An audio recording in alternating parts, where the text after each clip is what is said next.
Good afternoon. Welcome to your April 21st Rotary Club of Ames meeting. We'll start with a Pledge of Allegiance. I pledge allegiance to the flag of the United States of America and to the republic for which it stands, one nation, under God, indivisible, with liberty and justice for all. And if you want to stay standing for a moment, does anyone know of anyone that could use our thoughts and prayers from our Rotary family? No one specific. Okay, we'll just take a quick moment and send out good vibes.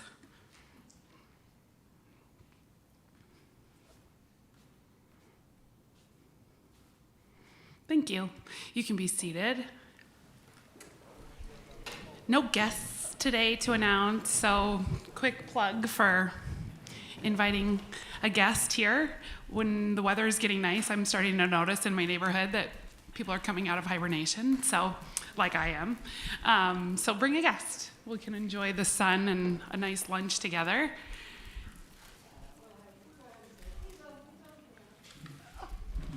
Okay, perfect. Sorry, Louie, I didn't see you there. You want to sing? We'll just sing, even though. Welcome to you from Ames Rotary.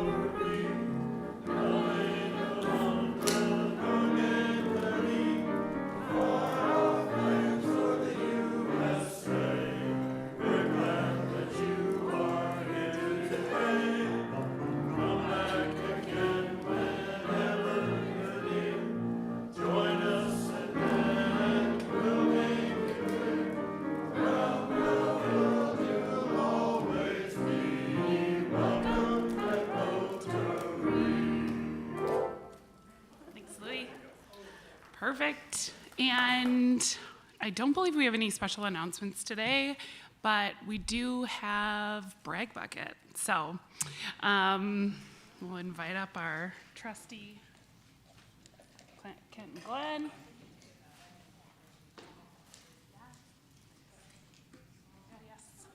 Reminder, I know I don't have any cash, but I'll come up with something. Reminder to state your name and affiliation before you brag on something wonderful. Start us off. Money first. I'm Dave Carlisle, retired family physician. I'm also a pretty avid tennis player, and I wanted to announce that we are building 2 new clay courts in South Ames by the new 12-court Iowa State complex. There's going to be a benefit, and on your table there's it's April 27th this afternoon. You can come watch some of the best tennis players in Ames play. There'll be a program including Bunny Bruning, who played professional tennis at Wimbledon French Open, as well as Tatiana Nikoleva. She grew up in Russia, plays tennis, went to at University of Kansas, and now is a pro at Sioux Falls. Her club is sponsoring a professional tennis tournament last fall, and we hope to have a professional tournament here in Ames. So Please come, read about it, and if you have any questions, there's my email, or you can call me. Thanks. Great. Thanks. That sounds like a cool event.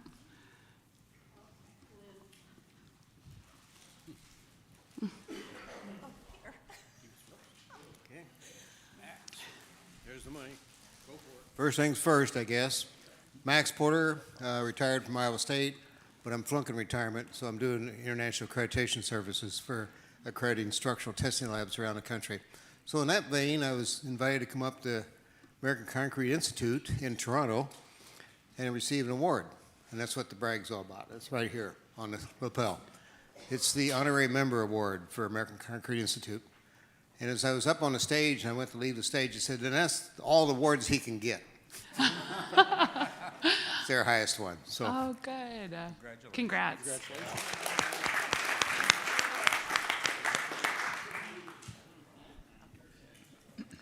I'm Lynn Carey, and today I'm associated with KHOI Community Radio. And I have put things on all the tables to fill up your social calendar for the next couple of weeks. The first thing is our KHOI Plus Book Sale Plus. So it's books, records, CDs, movies, games, puzzles.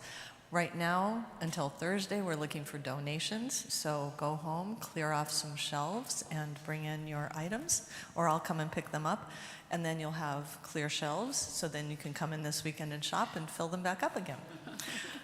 Then we have some upcoming concerts that will benefit KHOI. The first is at Stevens Auditorium, features Pieta Brown and her spouse, Bo Ramsey.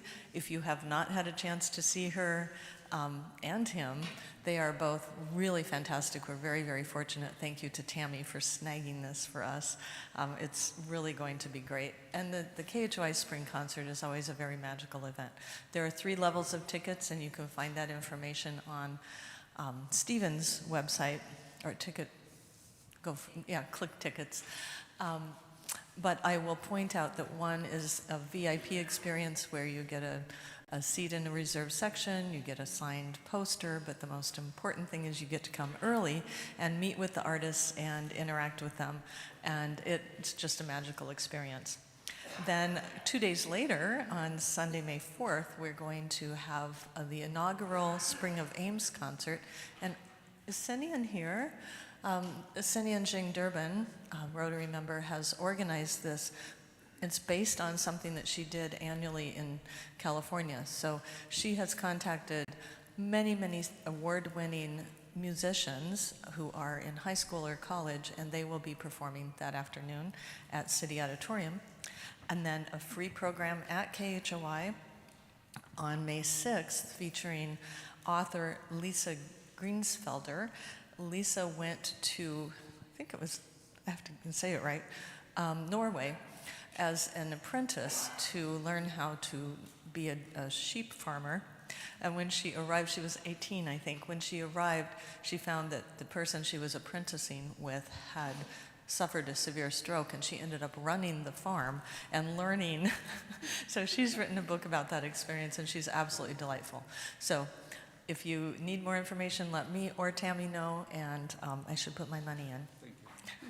Thanks. Thanks, Lynn. Thank you, Lynn.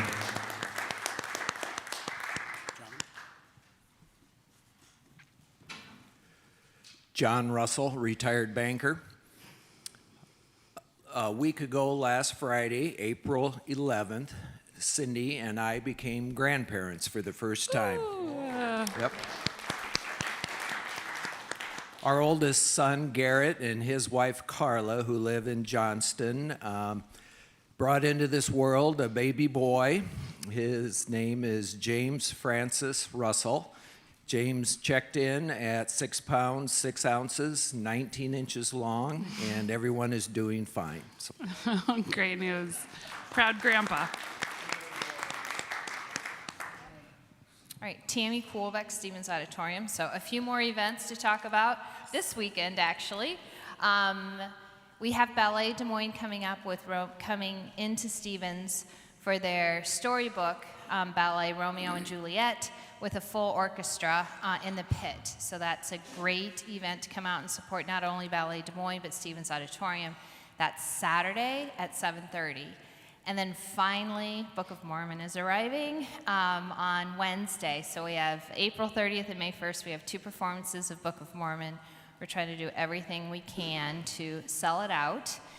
And then some of you may remember a few years ago, we were trying to find the provenance of a painting we had found in the basement of Stevens in a garbage bag.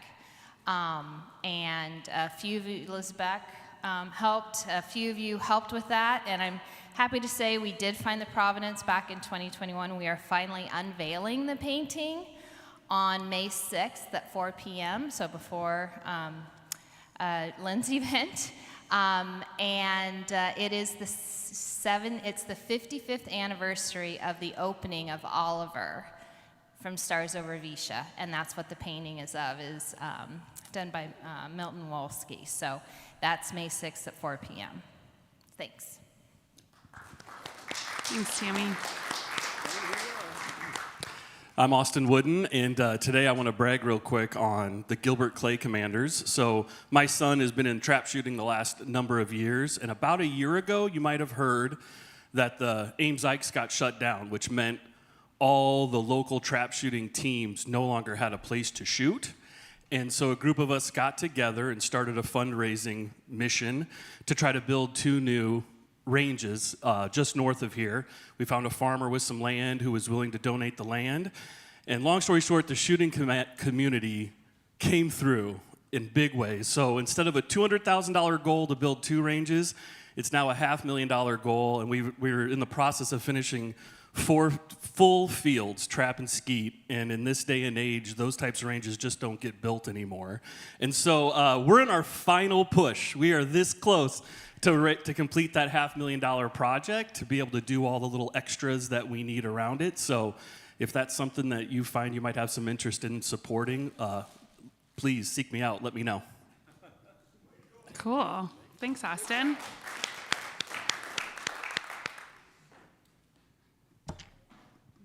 Oh, Karen's got something.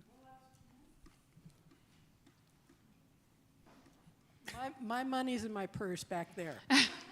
And it'll be shorter And you're than you think, Oh, you're Karen. dropping money on the floor. Okay, Karen, I'll take more out than you think you're giving. thank you. He's too shy, and so is Jim Patton. Glenn received at the district conference the Guardian of Integrity Award, and Jim Patton won the Citation of Meritus Award from the district. Oh, congrats. That's a big deal. Congratulations to both of you. Any last ones? That seems like a good one to end on. Good deal. Okay, thanks everyone. I love Brag Bucket Day. It's great to hear about all the good things going on around Ames and the babies being born and all the things. So. They're going to get up and tell us all about what we're all interested in. Lisa, I'll invite you up to introduce. Oh, yes, I'm sorry. We do have 2 grant recipients. Do you want to come up first? Yeah. Okay, first we'll have Overflow come up and chat about their grant.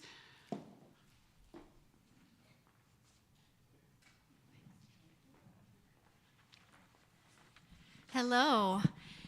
When Overflow opened our new store in May of 2024, we invested about $85,000 in new equipment to expand our recycling program. And we were very thankful for a $2,500 grant from the Rotary Club to support the purchase of those items that you see on the screen in front of you. We purchased a baler, a forklift, and a commercial scale, a ramp to help us load material, and an external container to store in. All of that was purchased with the funds, and we very much appreciate your help in doing that. So what does that mean? About 80% of our recycling efforts at Overflow are for textiles. So that's clothing, linens, fabric that we're not able to sell in our stores for whatever reason. Prior to having the baler, the way that we did that was we gathered material, clothing, linens, as I said, into big black plastic trash bags, which we then, our staff and wonderful volunteers, then stuffed onto a semi that we stored, and then every 3 or 4 months, we would transport that material to a recycling wholesaler. Now that we have a baler, instead, we compact material into bales, 1,000-pound bales, and you see that's the center picture at the top there is an example of a bale that we then store, and recyclers will come to us to pick up the material about every 4 to 5 weeks. They take about 40,000 pounds of material. Obviously, that means that our recycling efforts for that big portion of our recycling is much more cost efficient and economically, more process efficient, more cost efficient, is less back breaking because we're not carrying big plastic bags, and it's more environmentally friendly because we're not packing into plastic bags. So that's all great. What that means is in the first quarter of 2025, we recycled about 150% more material than we recycled in the first quarter of 2024. That's about 75,000 pounds of material. That's in addition to the 38,000 individual pieces of clothing and linens that we sold in our stores. So fabulous, all of that staying out of the landfill, and all because of the support of all of you, which we're incredibly grateful for. Of course, the revenue that we receive from the recycling and from sales in our stores really funds what's most important, what is really the heartbeat of Overflow, and that's our giving into the community, our charitable giving. In the increase in sales and revenue related to our recycling funded a 26% increase in giving in 2024 over 2023.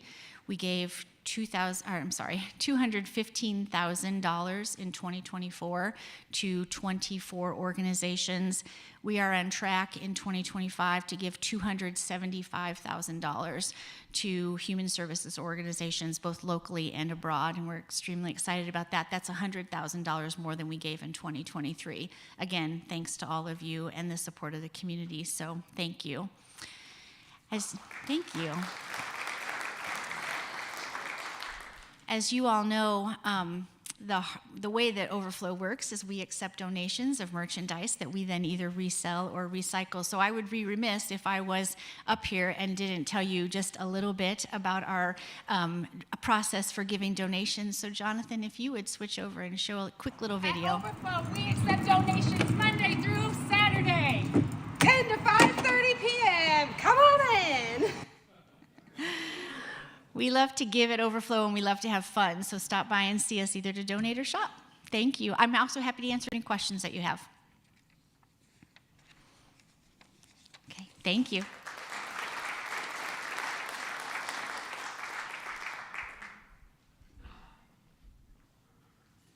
And I'll invite Lisa to chat about the grant for All Aboard for Kids.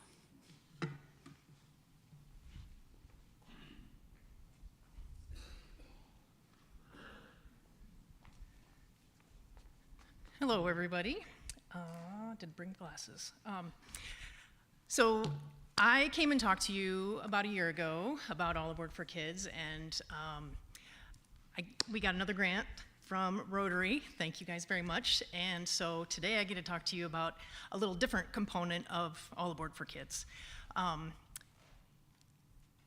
Oops. How do I do this? The bottom one, the side one? It's not working.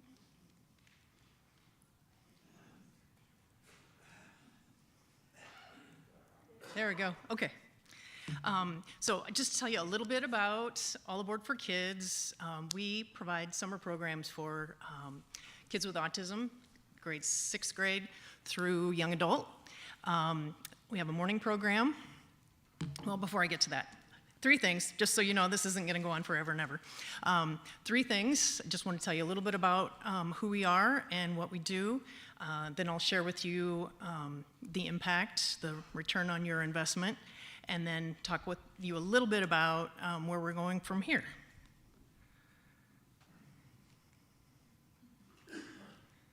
It's not working.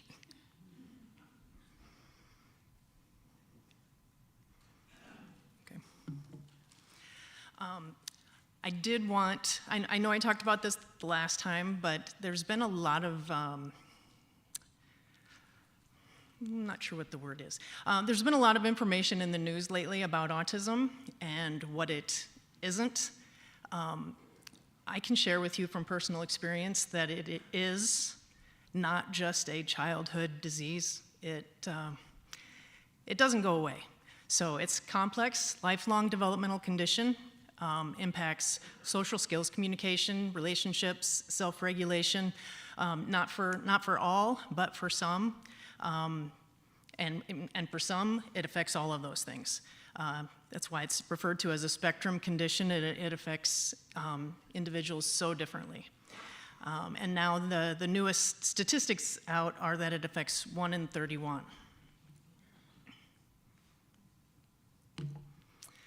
Now, a little bit about our programs. We've got a morning program. We run 4 weeks in the summer. We've got a morning program called STEAM Academy for kids in grades 6th grade through 12th grade. It's STEM-based. A lot of science, technology, engineering, the arts, and math. We've got classroom activities. We've got special guests who come in. We also take the kids out in the community once a week. And our afternoon program that we started here a couple years ago is called Future Focus, and that is for the kids kind of aging out of our, our morning program, becoming adults. We're working on transition things, workplace readiness, but by and large, adult readiness, some life skills, soft skills, and just kind of getting them ready for their next steps. Rotary Club Impact. We were so grateful to receive a $2,500 grant last summer, and we used that money to bring in Ronnie Harless with Adaptive Fitness Alliance. She came twice a week for all 4 weeks and got our kids moving. Last summer was the 3rd summer she was with us, and she's fantastic. Just a little side note. When my husband and I started this organization, we wanted services for kids who were like our kids in the summer. And one of the huge benefits is some of the people that we've met along the way who are so passionate about the population we serve. And Ronnie is one of those people. She came, the first summer she was there, she was just great. And our kids, they're pretty sedentary. They like their devices, they don't like to get hot, they like air conditioning. She had them all moving and, taking part in stuff before they even realized that they were actually having fun. And I reached out to her the next summer and she wasn't with that same organization. So I Google stalked her until I found her, and she said, absolutely, I would love to come back. She said I would travel anywhere in the state to work with your organization. And she lives in eastern Iowa, and she comes twice a week. And she'll be back this summer for the 4th summer.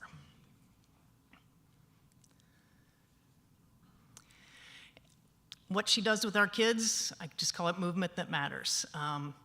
She meets them where they are, regardless of their challenges, regardless of their mood on any particular day. She's all about having fun, so lots of high fives, lots of connecting socially, and those kids come back to the classroom with just big smiles and confidence in knowing that they can do some of the things that they didn't think they could do. Hey there, everybody. This is Ronnie Harless with Adaptive Fitness Alliance, and I just want to say thank you to All Aboard for Kids for asking me to return for my 4th summer of working with the kids in the fitness program. In my fitness program, we work on balance, coordination, motor skills, strength, agility, speed, but most of all, we work on having fun and teamwork. And it's just so rewarding to see the smiles on their faces when they're competing in a challenge against their friends, and how everybody cheers for everybody, and seeing them progress from year to year. And maybe they're doing things better this year than they did last year. But it's really fantastic to see a kid who has never tried something and they try it for the first time and realize, I can do this.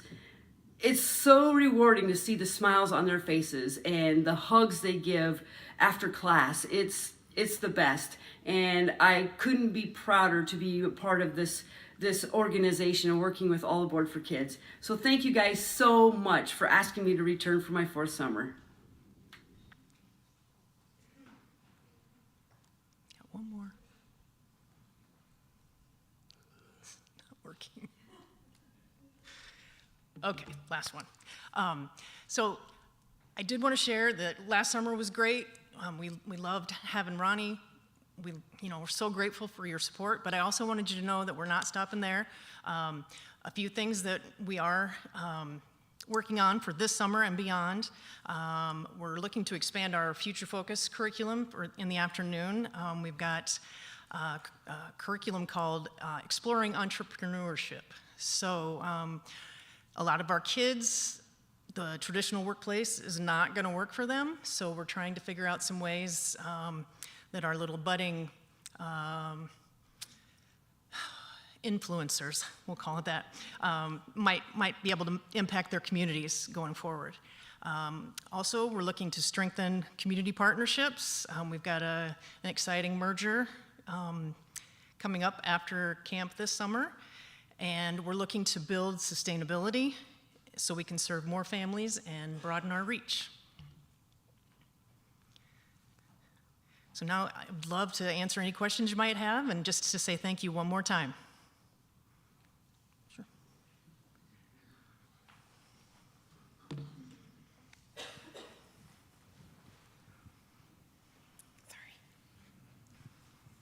Hi, I'm Mike Ketchell. I'm retired. How do you teach your kids how to deal with bullying? I know you teach them self-esteem, self-confidence. Right. What else can you do to help those kids not be victims of bullying? Yeah, that's a hard one. And I also know that doing damage control after the bullying comes in is much more difficult than getting out in front of it. So we really focus on the getting out in front of it part, really building confidence, building independence, and also making these kids know that they're not in it alone. They've got a support system. There's people they can talk to. And outside of that, you know, it's just a hard problem, and it's something I know a lot of our kids deal with. So just making them know that they're not alone, I think is the biggest one. Jim Lohr, retired. Autism has grown exponentially in terms of diagnoses in the last few years. And I'm wondering if the researchers, and I know you're a local group as opposed to a national organization, Right. but have the researchers determined whether there's any difference between autistic brains and non-autistic brains? And part of the reason I ask that question is that supposedly twice as many kids with autism are also savants. I mean, they're also incredibly intelligent in some way. In fact, one of the most popular Americans right now, whose name is Musk, supposedly has some autism in his background. Just curious. Yeah. It leads to some pretty exciting things sometimes. It does. I don't know too much about the savant side of things. I will say that it is clear that even the children who struggle socially and struggle with communication are extremely bright, and it makes me wonder sometimes the things that are going on between their ears that we just have no idea how to connect with them. But yeah, so I can't answer your question about research, but yes, these kids are highly intelligent. I have one quick question while I walk the mic back. How do you get volunteers for your program? And do you need more? A lot of our direct care are our temporary seasonal staff, because I really believe that it's in the best interest of the kids and the staff that they have experience. But board members, we're always looking for board members. You know, we don't have a lot of volunteer opportunities while camp is going on, but things like our website, things like marketing, you know, the kind of the business side of things would always be open to help with that. So, all right, thank you.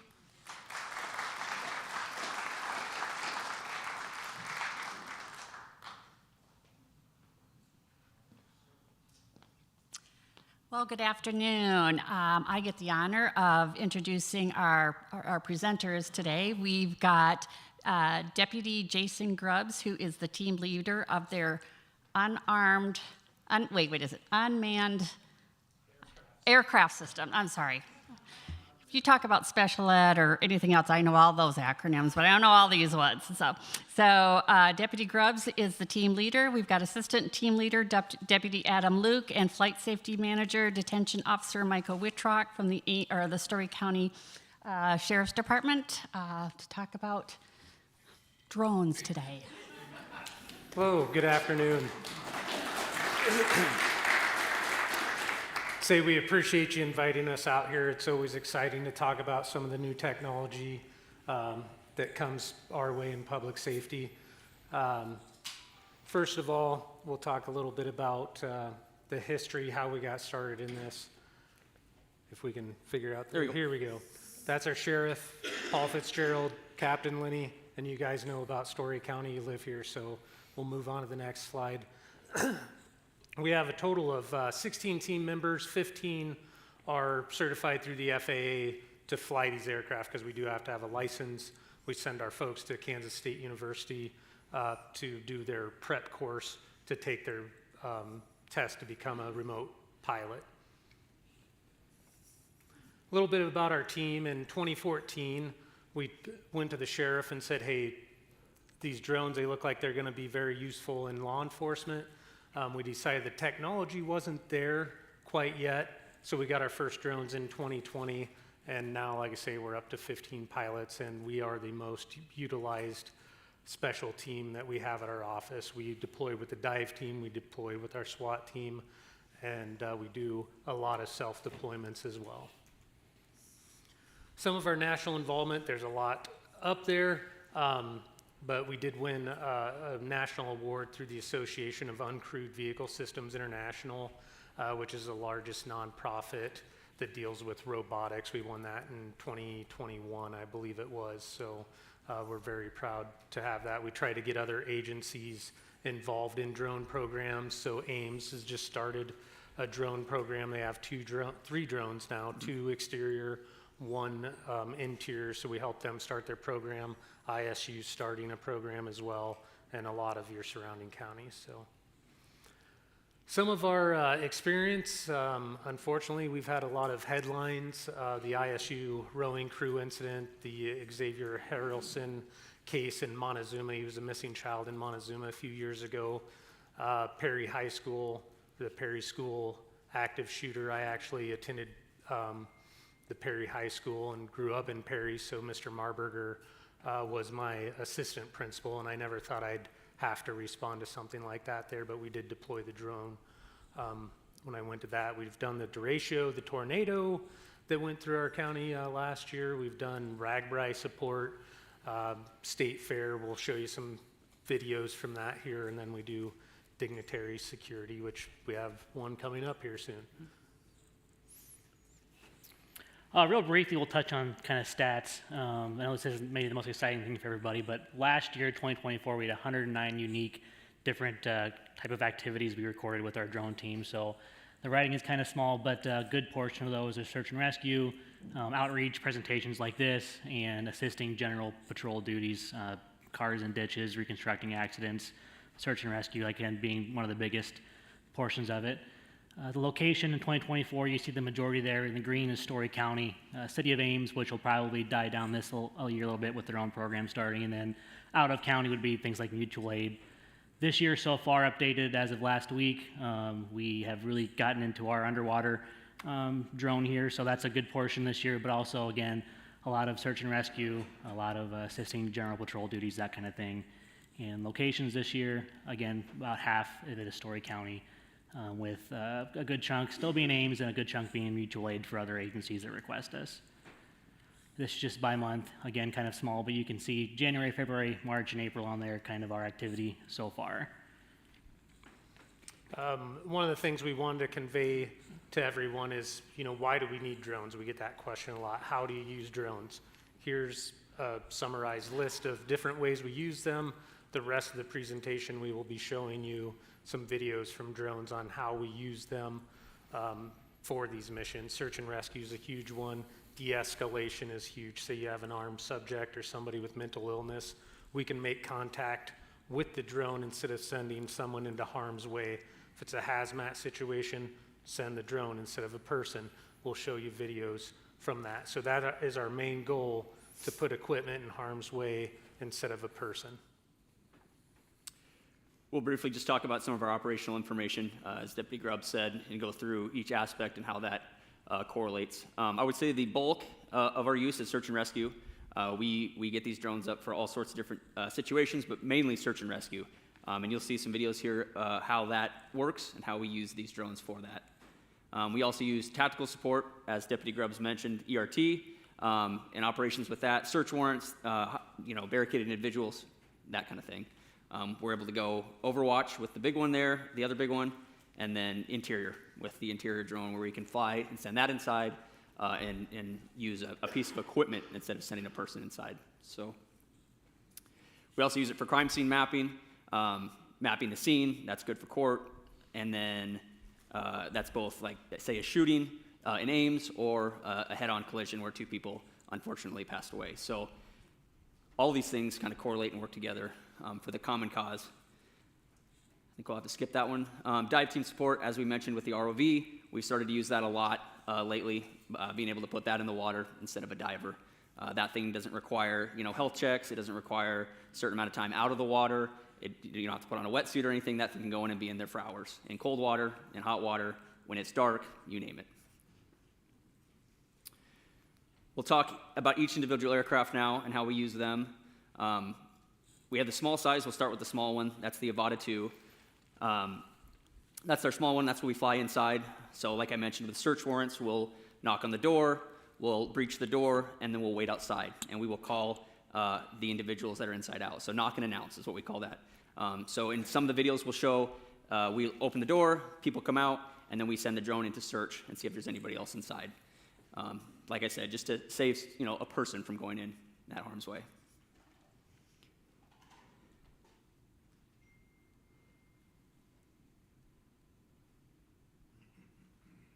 So this is from a search warrant a couple years ago in Mason City, a house that was known to have firearms, drugs. We breached the front door, called the subjects out. We had a drone up in the air doing Overwatch for anybody that ran from the house, and then we sent this drone in for an interior operation. We did not locate anybody else in the house. It's a very small house, so it took just a few minutes to fly this drone and make sure there's nobody else inside. And then you'll see at the end here, we were able to perch it in the kitchen and keep eyes on two doors that were shut that we couldn't get the drone in. So then our ERT team comes in, our SWAT team, they enter the house, and they're able to clear the rest of the structure. So tactics-wise, used to be they would have kicked the door, sent people in. So this is a great tool for that de-escalation factor, to where you're allowing someone to surrender to potentially a drone, which there's been numerous cases where that has happened. This is not a mission at all. This is just me training in a parking lot at the Nevada bus barn. But it just goes to show the kind of small spaces we can get this small drone in, and the versatility it has with going where humans can't sometimes, and just the overall application that we can use them for. So you can see up under things, whereas a person would have to, bear crawl under there and shimmy under there. You could fly a drone and look up, save some time. And it's just me just trying to get in as small of a space as I could. I found the window open here and tried that. So it was super windy, so it took me a second, but we got in there.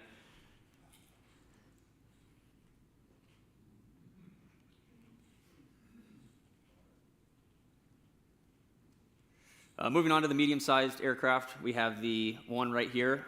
This is what myself and three other deputies carry in their cars. So we're able to keep these in our vehicles as we patrol and drive around the county, and then deploy much quicker than we would if we had to go back to, say, the sheriff's office and grab a drone. So that's been super beneficial. I would say the bulk of our deployments are from those drones in cars. This one has a thermal camera as well, so anytime there's a missing person, or anything like that, we're able to use that quickly, and the thermal obviously is a game changer when it comes to missing people. This is just kind of a lighter video on how we use them. The wind turbine implosion a couple weeks ago now in Nevada, which I don't know if you guys follow us on the Sheriff's Office, garnered quite the reaction from the public. This was nationally picked up. This footage was used in USA Today, I think, picked it up, and some other national publications, but we just filmed the destruction of these towers, so. A lighter use for the drones. It's not always missing kids. This is a fire. It's a couple years ago, which turned into be an arson situation in the town of Maxwell.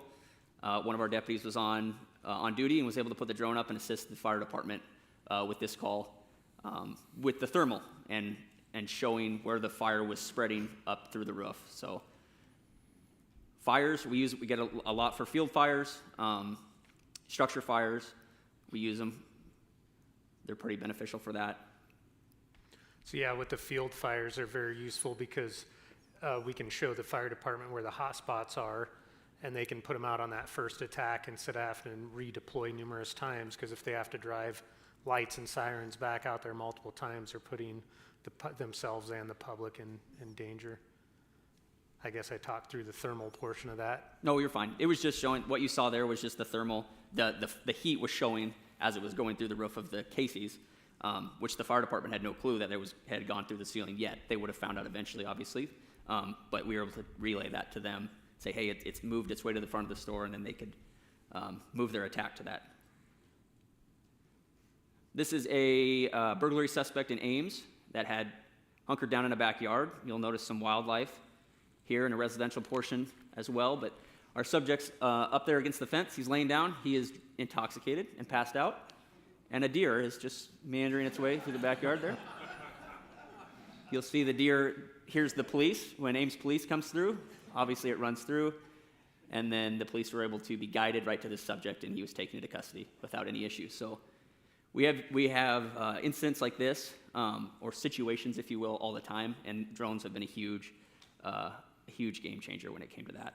That might have been a subject that just wasn't found that night because he's in a backyard and Ames PD just couldn't find him. So we're very excited to use it for situations like this. Ames PD is very excited to start using theirs as well.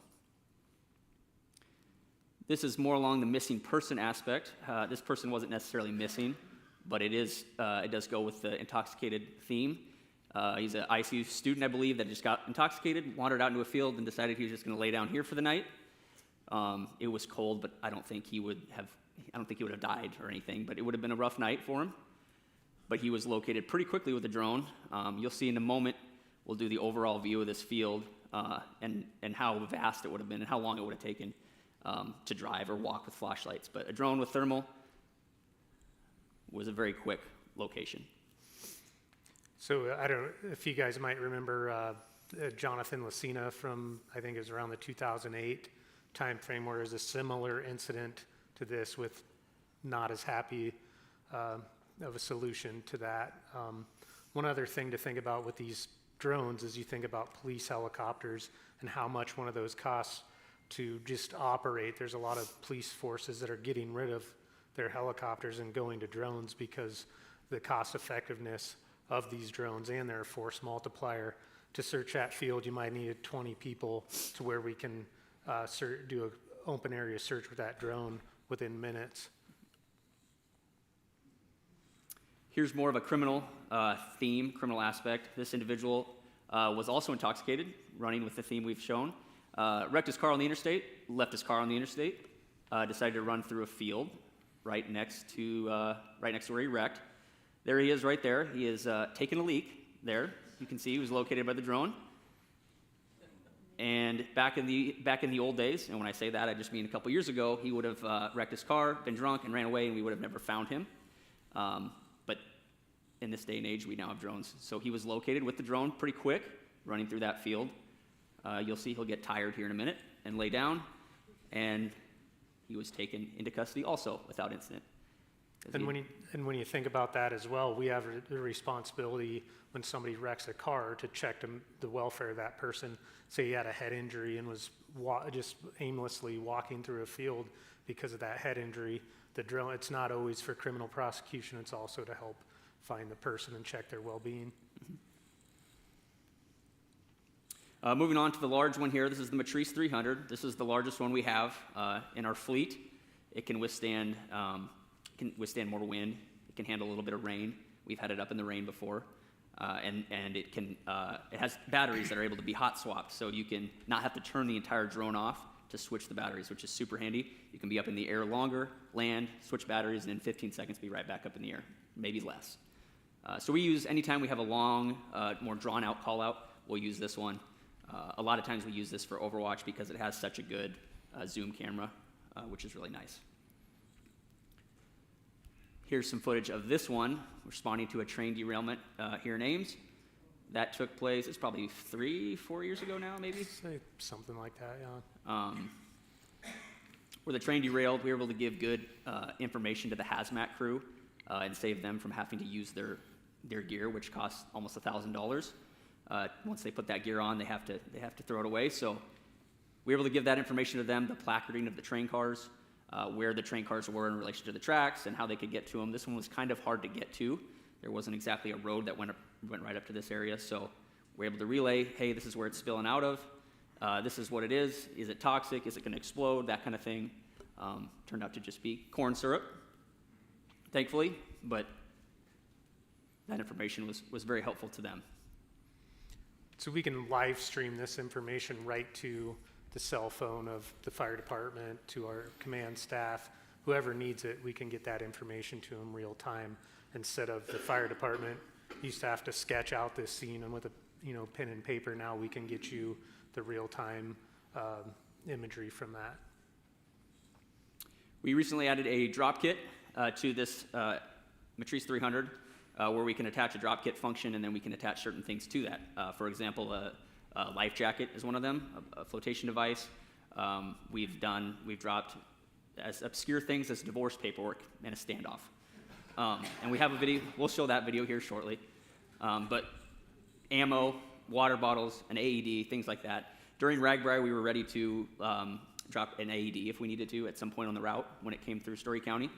So we're still experimenting with that. I don't think we've reached the full potential with our drop kit capabilities, but we have it and we're ready to use it. So here's that call out. I'll let Michael Wittrock talk more about that. Yeah, so this case here, we are actually at Maxwell for a kind of a touch-a-truck event for the kids.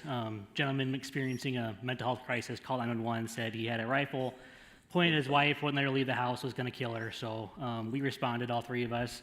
I'm also a negotiator for the sheriff's office, so being the first one on scene, I took over as the negotiator for this situation. About an 8-hour standoff, maybe 7 hour, 6 hour, kind of right in there. Eventually we got stuck on what wanted to be the delivery of paperwork. So he had gotten divorced back in the 80s. It existed only on microfilm. We had to get it faxed to us, put it in the tube, dropped it off, and sent it down to the person taking what we first thought was the wife hostage. Well, then the wife, after a while, didn't want to leave him either. She was afraid for his health, so she wanted to stay in the house. Turned into kind of a situation to where we weren't sure what to do with it, and eventually, like I said, we determined, he said, if you give me the paperwork, I'm going to let her go. I'll come out of the house. I'll surrender. We were able to deliver the paperwork with the drop kit without putting a person in danger, right? He has a rifle. He has the potential to shoot us. So instead of sending someone to the house with the paperwork, we dropped it. He got it. 10 minutes later, he comes out, he surrenders. Everything ends peacefully. So another situation where we didn't have to endanger any more human life than necessary, and we're able to complete that mission without any undue risk. As Michael said, when she came out, the hostage came out and waved at the drone and kind of nonchalantly went back in.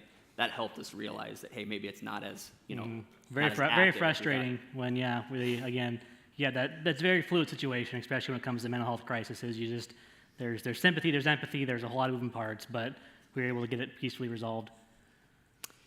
Moving on to something a little more, I don't know if lighter is the right word, but we supported large-scale events now, like we talked about RAGBRAI. We're fortunate enough to have a contract with the Iowa State Fair last year and look forward to possibly doing that again this year, so that's exciting. But we provided Overwatch with drones.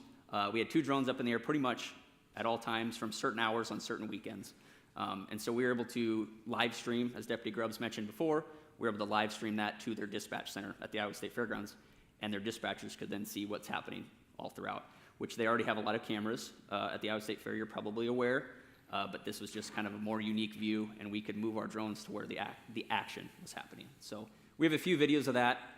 Some of them are pretty wild, as you'll see. This one's I don't remember which night this was, but there was a foot chase. The Iowa State Patrol got in a foot chase with an individual who was intoxicated, common theme once again, threw a trash can, pushed an officer, and then ran down the main concourse there.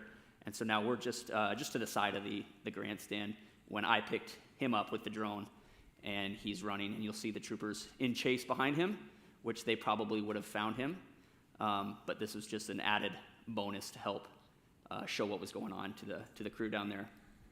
Slipped on the rocks and then tackled. So we had a few incidents like this. Just being able to give the dispatch, and you'll see that with the next video here, give the dispatch kind of the eyes in the air to the point where they were even telling their officers, hey, we can see what you're seeing. You don't have to tell us everything. And that makes us feel good when we can feel like we're contributing in that sense. So. Yeah, when you have to carry all this extra gear, we carry about 30 pounds of extra gear with us. So if we're running at those speeds and trying to talk on a radio, it's much easier if dispatch can, give the locations for us. This video here, so the last night of the state fair, the last couple of years has kind of turned into a night with the local high school age kids coming out and just with the objective of causing trouble. A couple of years ago, there was a gentleman that got knocked out unconscious by a group of kids. This year, similar situation where there was a large group of youth who were kind of looking to just cause issues. So the intel was they were trying to get cops to chase them. They wanted to cause issues, have the police engage with them, and then run from the police. So instead of doing that, we tracked them with a drone. We talk about that live streaming ability to their dispatch center. As far as the intelligence of this operation goes, we have Des Moines Gang task force members providing updates. We have us live streaming the drone footage, and we have the officers on the ground that can hear transmission. So instead of 15, 20 cops constantly radioing, they're here, they're here, they're here, we can live stream this. They can stay off the radio. So if there is a fight, if there is an emergency, the radio's not tied up with that non-emergent traffic. So again, you'll see there are kind of some ringleaders here that we're kind of tracking. There's a gentleman in a kind of a blue hoodie we'll see that's gonna kind of start giving directives to the crowd. A gentleman in a red hoodie with a mask. Again, it's August. It's 100 degrees. He's wearing a ski mask. That's kind of a clue when it comes to this kind of thing. So the gentleman there with the funnel cake, that's an important player for us. You can see he's kind of the one giving kind of directives to the crowd. He's one of their kind of leaders, for lack of a better term. So our objective is to kind of focus in on them. Again, the crowd scatters. When a Des Moines cop walks up, we keep kind of tracking the people we think are kind of the ringleaders of the situation. So speed up again here, tracking him down the concourse. This is right by the main Grand Avenue entrance right now, across from the DNR building. So you'll see a lady in a motorized scooter here into the crowd. At first, I thought she was maybe going to be a victim of some issues here. Turns out she's a concerned mother trying to get her kid, but good for her, right? She's the silver lining of this story is you'll see her get off her scooter and put a whooping on her kid here pretty soon, but there she is, dragging it back. But so again, we're tracking this. My concern at first was we have a less mobile female here that might be the victim of something, but no, it turns out she's just, again, trying to get her kid out of things. But again, he's the one with the ski mask in the middle of August. So you'll see the kid in the bottom left there with the funnel cake here. He's kind of making some aggressive movements there. You see the funnel hit the ground. It's a bad scene. And then the belt comes off, and then the kind of fighting starts. So at this point, again, dispatch is live streaming this. They're letting officers know that this is turning into a fight. You'll see they kind of start jump on each other, but we already have officers moving towards the scene. So this is a live stream view at the time of that. You'll see the fight kind of kicks off. The state patrol van to the left there. A couple troopers get out and start to move towards the crowd. We have Iowa State Fair police officers that'll come out of the bottom portion of the screen there. So you'll see a generous application of pepper spray here by that gentleman in the cowboy hat, and then just kind of them trying to grab whoever they can grab. So again, not only does it provide good immediate intelligence to ground officers, but after the fact this is recorded. So the individuals that were involved, descriptions, their actions, this is stuff that we can turn over to the State Fair Police, the Des Moines Police Department for their high school gang task force, all that kind of stuff that not only supplements live streaming, but also supplements the investigations after the fact. This is just the footage from the other drone that was in the air at the time. So we had two different angles from it. And the entire crowd will end up coming back towards this way eventually. One of our other functions while we're there is obviously you can use drones for good, but you can also use drones for bad as well. So like we just participated in the FBI Red Hat exercise where we got to plan terrorist activities and how we would use drones to carry those out at targets here in Iowa. You saw the crowd there. You think about if you just stampeded a group of people with a drone.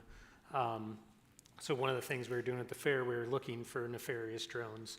We had contact with people who just needed to be educated on where they can and can't operate drones. So we had those contacts, but we are trained in counter UAS. We've been down to New Mexico. The federal government pays for all of the course, all your travel to the course down in New Mexico. So we've been down there.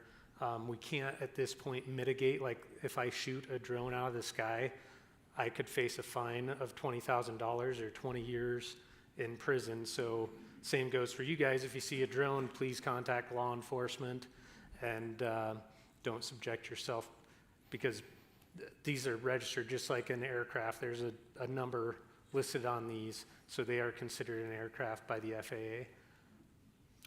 This is just a final little montage of some other things. This has nothing to do with crime fighting. I just thought it looked nice when I took that. But then this goes to show kind of the Overwatch on the main concourse there, Overwatch on medical scenes, Overwatch on arrests.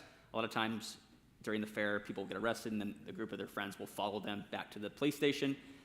This is the case here. The group of friends started raising some ruckus out there, so I just shined the spotlight down, and that kind of helped them disperse a little bit, or made them more mad. I don't know what. But other examples of watching groups.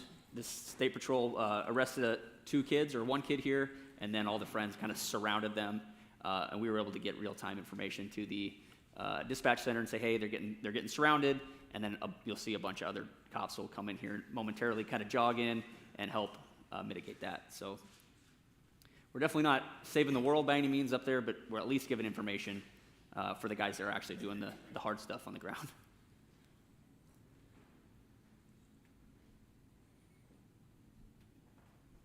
So have you been shot at?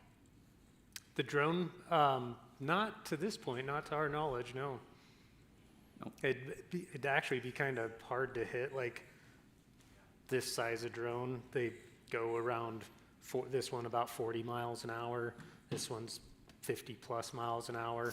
So the gentleman that was talking about shooting skeet earlier, that's difficult enough, and they have specialized weapons to do it. There have been drones that have been shot, though, law enforcement drones. And like we say, we'd rather have this thing shot than an officer, so. We're coming up on time here a little bit, but this is just our mobile response command vehicle, which we have out there. If you guys have time, we'll be out for a few minutes out there. If you want to take a look at it. But it just allowed us, the main thing is it allowed us to have a place to plug in batteries. Without your batteries being charged, you don't have anything. So we can have a spot to plug in batteries. We have an external monitor there. We can get it up on the big screen, and then just a table and stuff to make life easier, which before we would have had to find a place to charge our drones. Extra containers and holding spaces. TV, we have a monitor inside there. You can sit in the air conditioning and fly your drone on those hot days. You can sit in the heat on the cold days. And then, like I said, that monitor. So the underwater remotely operated vehicle, the ROV, which is right there. This is more of a dive team thing. However, we on the drone team usually use this. Lieutenant Backus, who's back there, I think, there he is, oversees a lot of this, and he drives that a lot, controls that, drives, flies. Submerges. Submariners. So we've been able to use this a lot, as I mentioned before, with the main reason of keeping divers safe and putting this in a harmful situation as opposed to a diver. So there's a picture of our dive team down there on a training, and then the ROV in the water in action. There's our information. Since we are kind of close to that 1 o'clock time, if you have any questions, feel free to find us.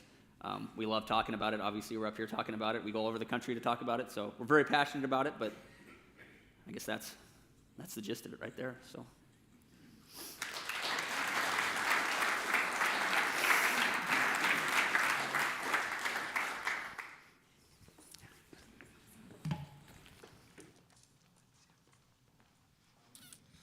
Thank you so much. That was so interesting. I think we could have let you talk for a lot longer. So we will have you, before you take off, we'll have you each sign a book. We're a sponsor of Raising Readers here at Rotary. And so this book will be given to a 2-year-old at their well child check in your honor. So thanks again for speaking with us today. I'm going to wrap us up really quick so that we can see the mobile vehicle if you all have time. So please stand and join me in the four-way test.